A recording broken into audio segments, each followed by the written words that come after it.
After a comment in video 13, I realised that we've never actually explained what we're building or how we've come to get to this point. So back in 2018, we decided that we wanted to build a house.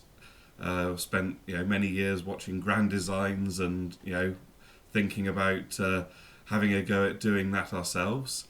And we decided that we would give it a go. So we started looking for a plot. At the same time, we put our house on the market. And after some months of looking for a plot and failing, we had a suggestion to build in the garden of my father's home. So this is where I grew up, and it's a property that I know well. And the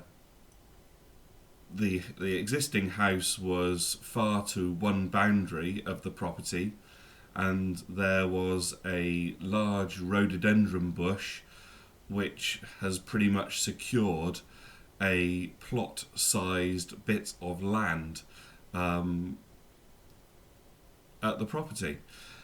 We were determined not to cut down any trees, and to that result we've just designed the house to fit on the area that the rhododendron bush previously existed on. So you can see how large the rhododendron was. That was my truck at the time, which allows some perspective of the size of the house. So we started by using Room Sketcher. We did not involve an architect. We designed what we wanted rather than what anybody else thought we wanted. So we knew that we needed to get some height on the property to get some views. So the ground floor we decided to have with a couple of bedrooms and a garage. Then the middle floor we were looking to have a living area. And then on the top floor we were looking to have a master bedroom and a sort of balcony so that we could really capture some views away from the property. So these were our first thoughts about what we could build on this plot of land. That was refined to something that is not a million miles away from what we have actually ended up building. We took these ideas to a local architectural technician company called Tamlins. They're based in Bridgewater, and they turned these Room Sketcher ideas into a set of plans that we were able to submit for planning permission. So at this stage nothing had happened on site at all. This was all just in our heads about how we could build a house that we would want to live in and that would fit our needs now and going forwards. We don't intend moving from here. So this was the first set of plans that Tamlins produced, and they made several contributions to the design, but it was still working very much from the initial concept and theme that we had come up with all those months previously. The living room is still on the middle floor. The kitchen is on the south face, so it enjoys a view out into the sunshine. Still got the nice large balcony. This was a cantilevered balcony off of the side of the property, and we've still managed to keep the sun terrace, and the master bedroom is showing on this set of plans. in front of the bifolds, although we're actually going to use the study area as the master bedroom as time has gone on. So this indicates the size of the plot. One of the fairly large challenges is the number of trees that we have on the property, and we are unable to dig a trench to get to the main road, so we're unable to have mains water. Fortunately, we have a well stroke spring on site, as is indicated where the blue line is hooking round to. So yeah, we are going to be off-grid water, and a fair chunk of solar and batteries, so we should be fairly independent. We have been fortunate to have main sewer, which is good. So Tamlin's presented a set of plans which you've already seen. They also provided some initial views of the property.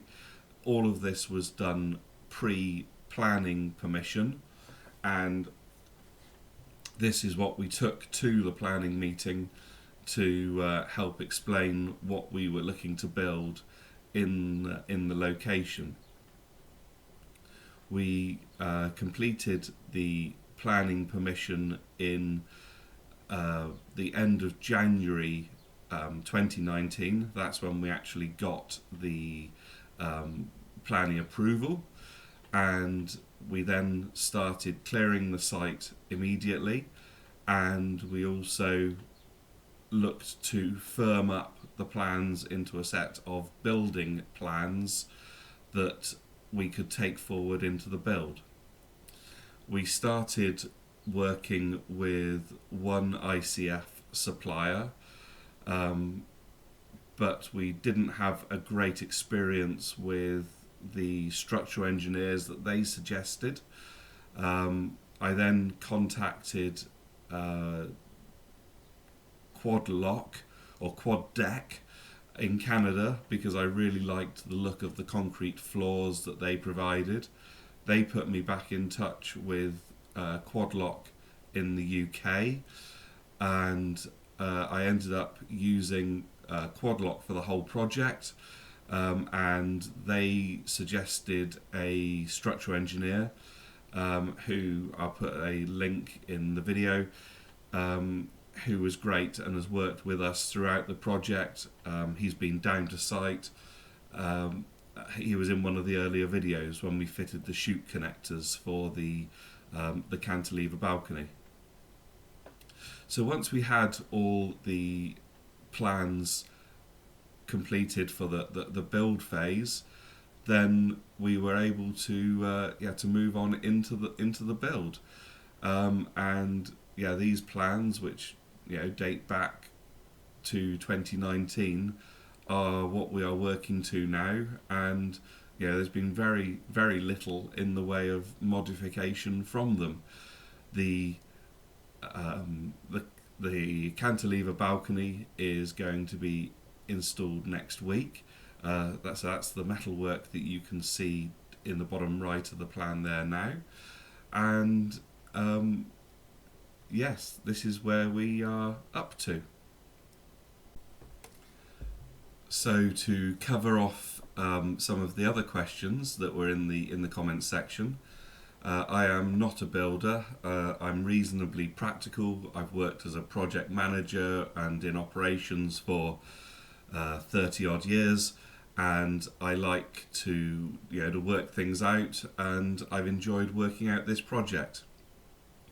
The reason I'm putting all of this up onto YouTube is I have watched an awful lot of YouTube videos, and are very grateful to the creators of those, and I just figured that if I was going to build a house, then it would be nice to also record what I'm doing, and it may be of some use to somebody else in the future, even if it's just to go, wow, you really don't want to do this because it's very hard work. it has been, it's been a great experience, but as usual on Grand Designs, we are over budget, we are late, and things are it is tough to build a house, especially when you go for something that is not normal, and this house is not normal in any way. But yeah. So the last couple of comments. Why did we choose net zero? Passive house has to be the dream. We need to build houses that are more self-sufficient and environmentally friendly. I know that that might seem a little peculiar for someone who's built a house that probably weighs 400 tons with the amount of CO2 from the concrete, but I believe that the house will consume very little going forward and should have a very small footprint going forward. We are going to do everything we can to to make this a low impact home, and I was never interested in going for passive house certification, and net zero seemed like a better fit for what I'm doing. Finally, costings. We went into this with no idea of budget. I'd tried to put some numbers together and had failed fairly poorly. So we just had a sum of money from the sale of our previous home, and we have put every penny of that into this. We are getting to the end of that initial funds, and we are now taking out a mortgage, which was not the plan, but that is where we are. And once we complete the project, then I hope to do a video about the costings when I'm in a better place to do that. At the moment, I just need to keep focusing on the build, moving forwards, and finishing the house. So got another day on site today, getting the garage door installed, and exciting times. So another video soon. Thank you.